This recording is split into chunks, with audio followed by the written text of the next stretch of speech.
Olá pessoal do segundo período de administração, aqui o professor Demilson Pereira Ribeiro, nossa aula de Direito Empresarial. Nós estamos trabalhando a falência, já estamos na aula 28, seguindo o nosso cronograma aí. Nossa aula de falência agora, nós estamos trabalhando os aspectos jurídicos da falência, né? Estamos aqui na parte 2. Bom, para a gente retomar, vamos lembrar aqui as etapas do processo falimentar. Então, inicialmente, nós estudamos que primeiro nós temos um pedido de falência, a chamada etapa pré-falencial. Aqui nós temos o início com a chamada petição inicial de falência, como eu disse para vocês. O advogado escreve a petição inicial.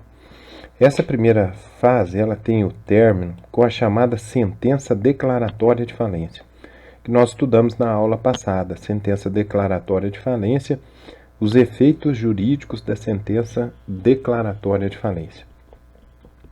Na sequência, pessoal, nós temos uma segunda etapa, né? A segunda etapa do processo falimentar. Essa etapa, ela começa com o início no que nós acabamos de falar, que é na sentença declaratória de falência. Então, declara-se o estado de falência, né, daquele empresário.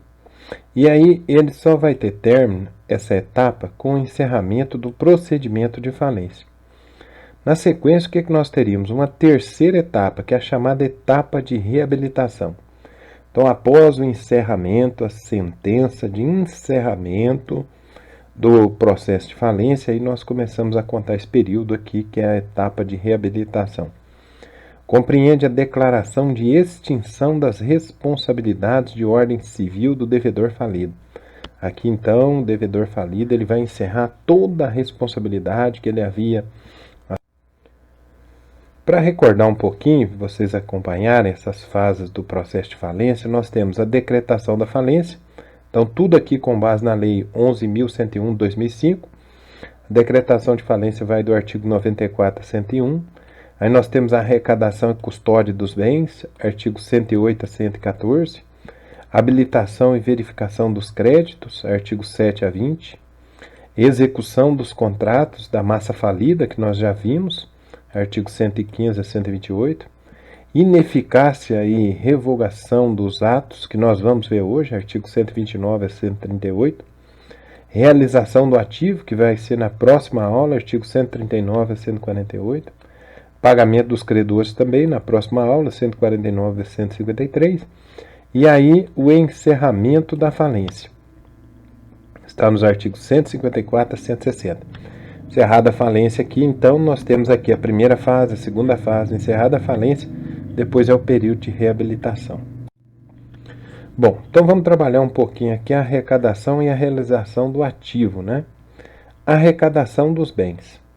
Depois da assinatura do termo de compromisso em cartório, compete ao administrador judicial fazer o quê, gente? A arrecadação de todos os bens que estão na posse do falido.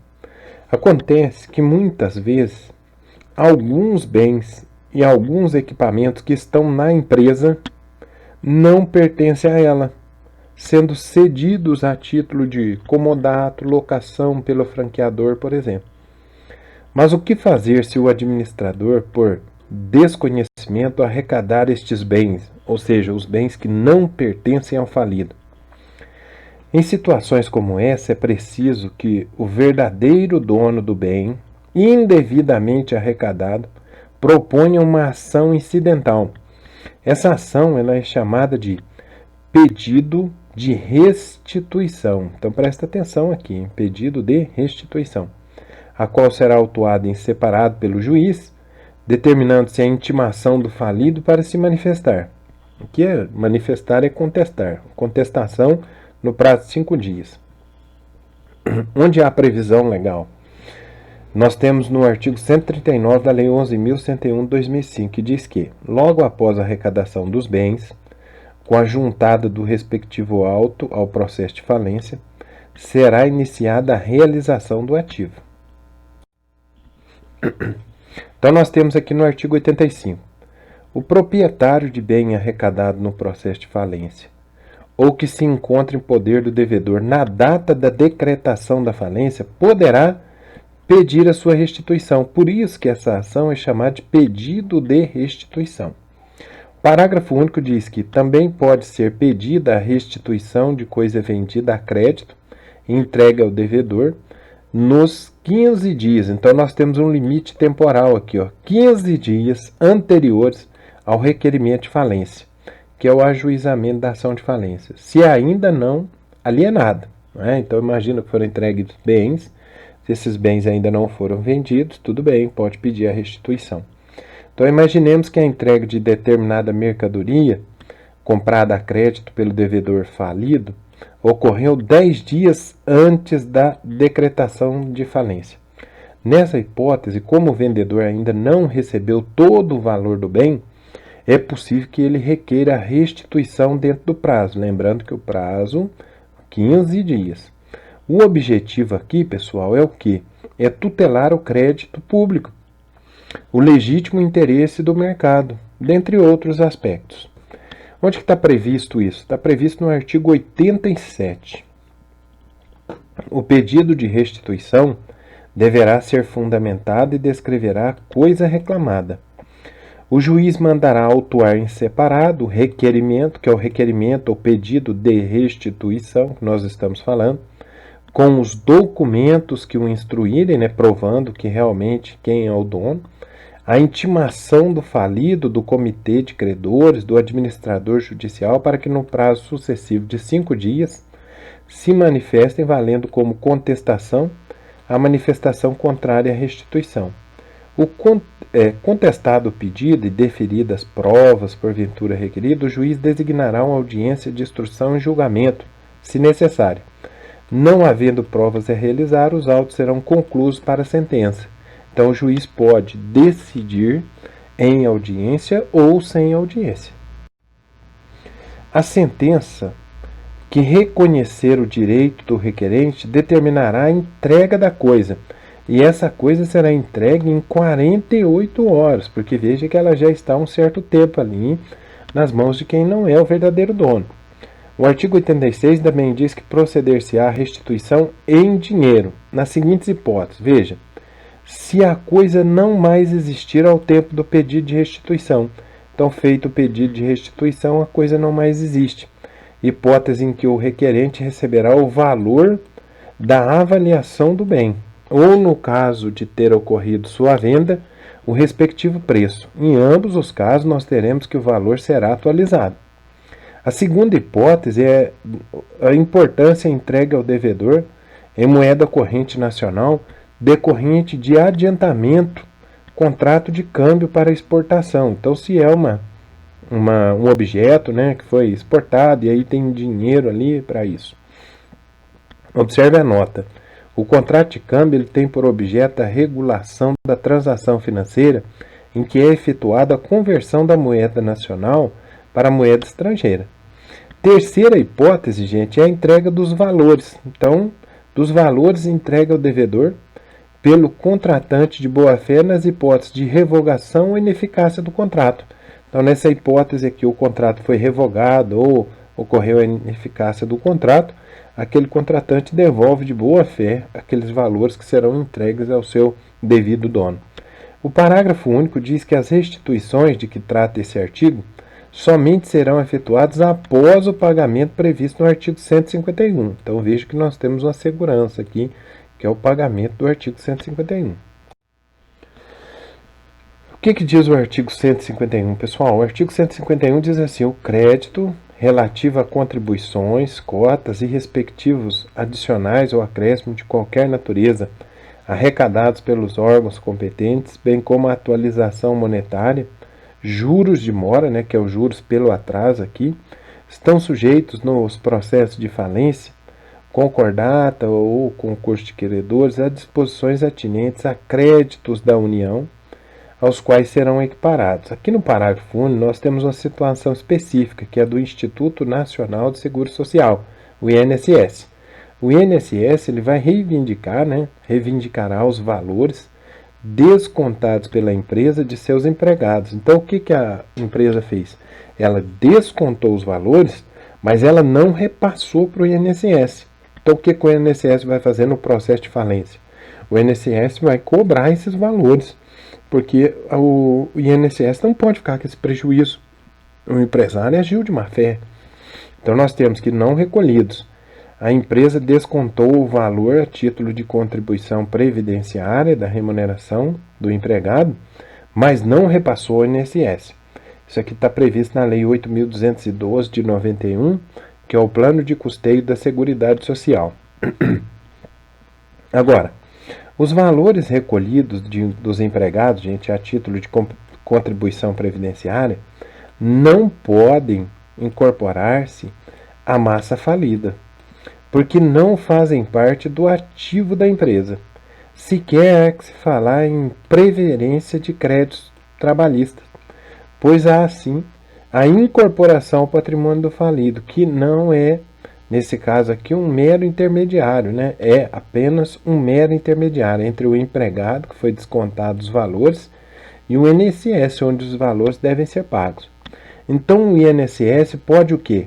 Pode pedir a restituição das contribuições sociais devidas pelos empregados, pode habilitar como crédito fiscal as contribuições devidas pelo empregador na qualidade de créditos fiscais, e não há caso de restituição. Aqui não é hipótese de restituição. Então atenção, quando a restituição é de uma coisa, então imagina uma moto, um carro, ou prateleiras, ou geladeiras que ficaram lá, né, na empresa, o prazo é de 48 horas. Destaque é o prazo de 48 horas para que o falido entregue o bem.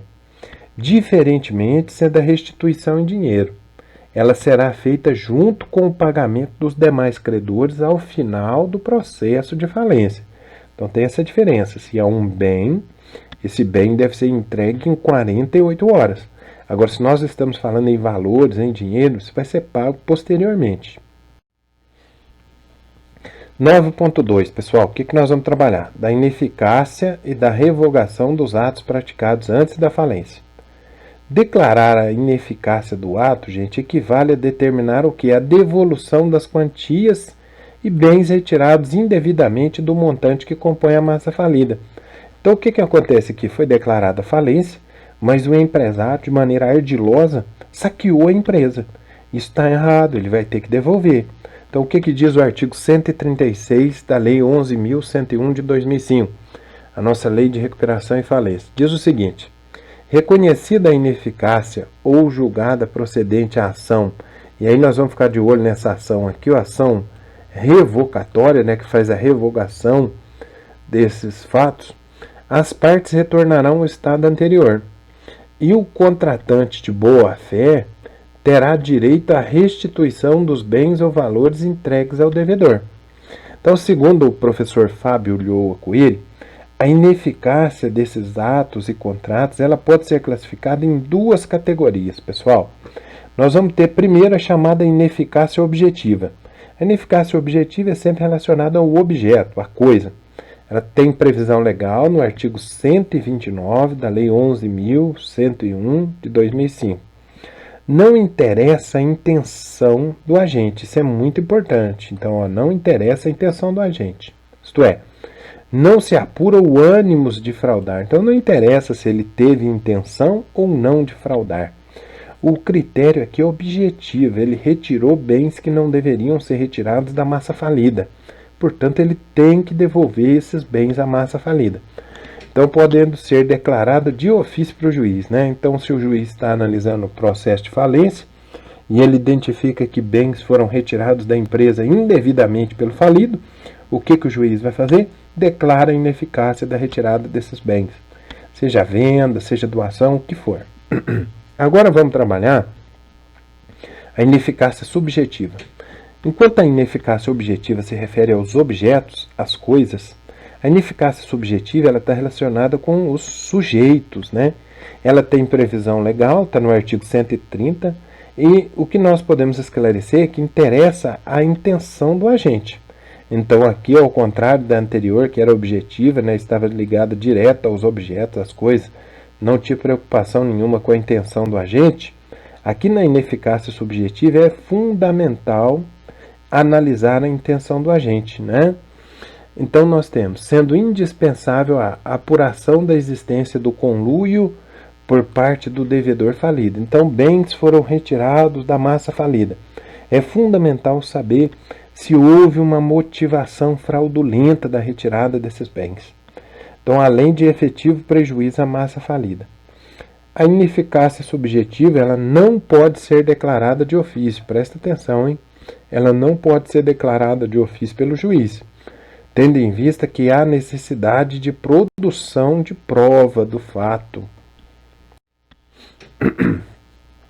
Vamos analisar o artigo 129. O artigo 129, que é a ineficácia objetiva, que independe da comprovação da intenção do agente, diz ali que são ineficazes em relação à massa falida, tenha ou não o contratante conhecimento do estado de crise econômico-financeira do devedor, seja ou não a intenção deste fraudar credores. Então, por isso que ela é uma ineficácia objetiva, então não está levando em consideração aqui a intenção. Então, o pagamento de dívidas. Então, dívidas não vencidas foram pagas, né? E foram pagas quando? Dentro do termo legal de falência, que são aqueles 90 dias que são contados ali no prazo de falência. O pagamento de dívidas vencidas e exigíveis realizado dentro do termo de falência também, que não pode. A constituição de direito real de garantia, então pegar um determinado bem e dar esse bem em hipoteca quando esse bem já pertence à massa falida. A prática de atos a título gratuito, que é a doação, desde 2 anos antes da falência, aí tem que tomar cuidado com o prazo. Quando se tratar aqui, por exemplo, doação, né, prática de ato, 2 anos da falência. A renúncia à herança, então, por exemplo, o falido, ele renunciou uma herança que ele tinha direito, que ele ia receber, seja uma herança ou um legado. Aqui o prazo de 2 anos também da decretação da falência. A venda ou transferência do estabelecimento, porque lembre-se, o estabelecimento, sem dúvida nenhuma, é o grande componente do ativo da empresa. Se um empresário ele vende, ele transfere o estabelecimento empresarial, é evidente que em muitos desses casos o empresário não terá patrimônio para saldar as suas dívidas. Além disso, nós temos aqui o registro, né, de direitos reais e de transferência de propriedade entre vivos. Então, o empresário acaba transferindo ali bens. A ineficácia poderá ser declarada de ofício pelo juiz, alegada em defesa ou pleiteada mediante ação própria ou incidental no curso do processo. Agora, olha a ineficácia no artigo 130 da Lei 11.101 de 2005. Aqui nós temos a que nós havíamos comentado ali atrás, a chamada ineficácia subjetiva, que diz o quê? São revogáveis os atos praticados com a intenção de prejudicar os credores, provando-se o conluio fraudulento entre o devedor e o terceiro, que com ele contratar. E, olha a conjunção aditiva e, aqui é um sinal de mais, então aqui eu tenho 2 requisitos.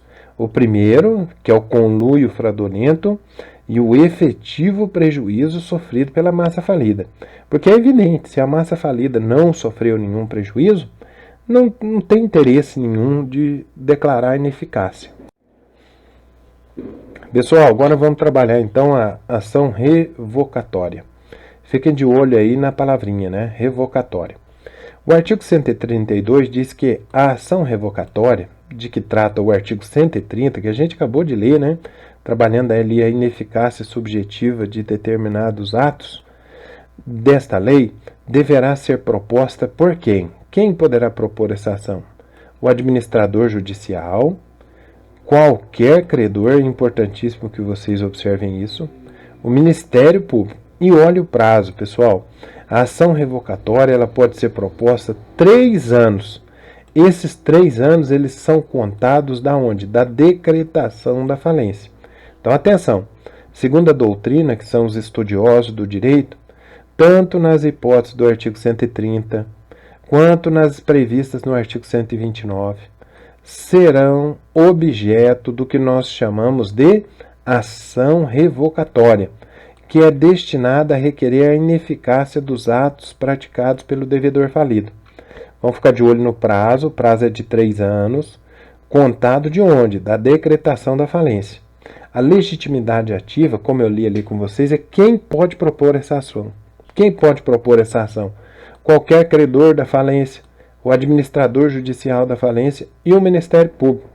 Qual que seria a finalidade da chamada ação revocatória? Pois bem, a lei no artigo 136 deixa clara a finalidade da ação revocatória, dizendo: reconhecida a ineficácia ou julgada procedente a ação revocatória, as partes retornarão ao estado anterior e o contratante de boa-fé terá direito à restituição. Então, o que quer dizer aqui? Os credores eles serão beneficiados, porque o bem, o patrimônio retornará à massa falida, mas o terceiro de boa-fé que contratou com o falido e ele agiu, o falido de má-fé, ele também será devidamente ressarcido para que não fique em prejuízo. Ok, pessoal? Realização do ativo. Gente, 9.3. A realização do ativo equivale ao quê? A venda dos bens do falido no curso do processo falimentar. Quem prevê isso é o artigo 140 da Lei 11.101 de 2005, a nossa lei de recuperação e falência, que diz o quê?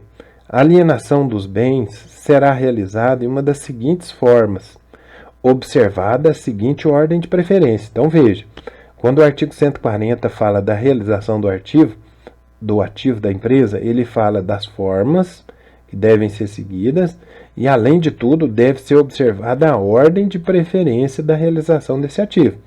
Então, a primeira coisa é a alienação da empresa com a venda dos seus estabelecimentos em bloco. Então, tudo fechado. Ou então, em segundo, a alienação da empresa com a venda das filiais ou unidades produtivas isoladamente. Terceiro, alienação em bloco dos bens que integram cada um dos estabelecimentos do devedor. E em quarto lugar, nessa ordem de preferência, nós vamos ter aqui a alienação dos bens individualmente considerados.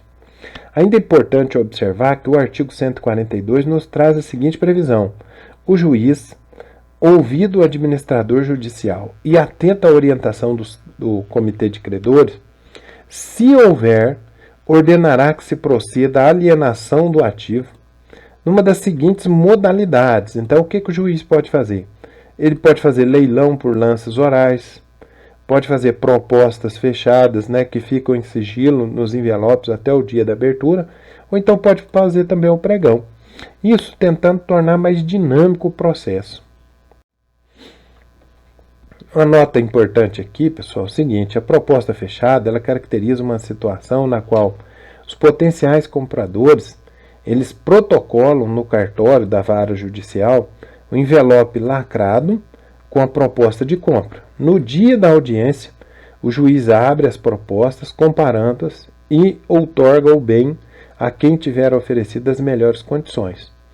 Embora o pregão determine que a escolha da proposta pelo critério do menor preço, ele acaba sendo mais vantajoso, uma vez que o menor preço não pode ser inferior a 90% do valor contido na proposta de maior preço. Então, olha o que diz o artigo 142, parágrafo 5º da lei. A venda por pregão constitui modalidade híbrida das anteriores, comportando duas fases. Primeiro, recebimento de propostas. Segundo, leilão por lances orais, de que participarão somente aqueles que apresentarem proposta não inferior a 90% da maior proposta que nós tivemos na primeira fase. Além disso, o artigo 141 nos diz o quê? Na alienação conjunta ou separada de ativos, inclusive da empresa e de suas filiais, promovida sob qualquer das modalidades de que trata esse artigo, número 1. Todos os credores, observada a ordem de preferência definida no artigo 83 dessa lei, subrogam-se no produto da realização do artigo. O que quer dizer esses subrogos? Eles têm parte no produto. Segundo, o objeto da alienação estará livre de qualquer ônus. Então, veja, quem comprar o carro está livre de todas as multas, de todos os IPVAs. Quem comprar os bens imóveis, por exemplo, estará livre de todos os impostos, IPTU. Isso estimula que o processo falimentar caminhe, porque se esses bens já vierem onerados pelos impostos, não vai caminhar o processo. Em qualquer modalidade de alienação, o Ministério Público será intimado pessoalmente sob pena de nulidade. Por quê? O Ministério Público, gente, de acordo com o que determina o Código de Processo Civil, é o fiscal da ordem jurídica. Então, o processo passando pelo crivo do Ministério Público permitirá que realmente seja observada toda a rigidez desse processo, né? Ele não tenha nenhuma nulidade, nenhum vício. Nossos esquemas de memorização, espero que vocês desenvolvam, então fiquem atentos aí a esse momento que nós estamos caminhando com o processo em si. Fiquem de olho mesmo, tá certo, pessoal? Pessoal, fico muito satisfeito de vocês estarem dedicados aí ao nosso estudo, que vocês continuem realmente aprendendo claramente tudo que eu tenho trabalhado aí com vocês, muito esforço, e se dediquem, tá certo? Até a próxima, fiquem com Deus e bons estudos.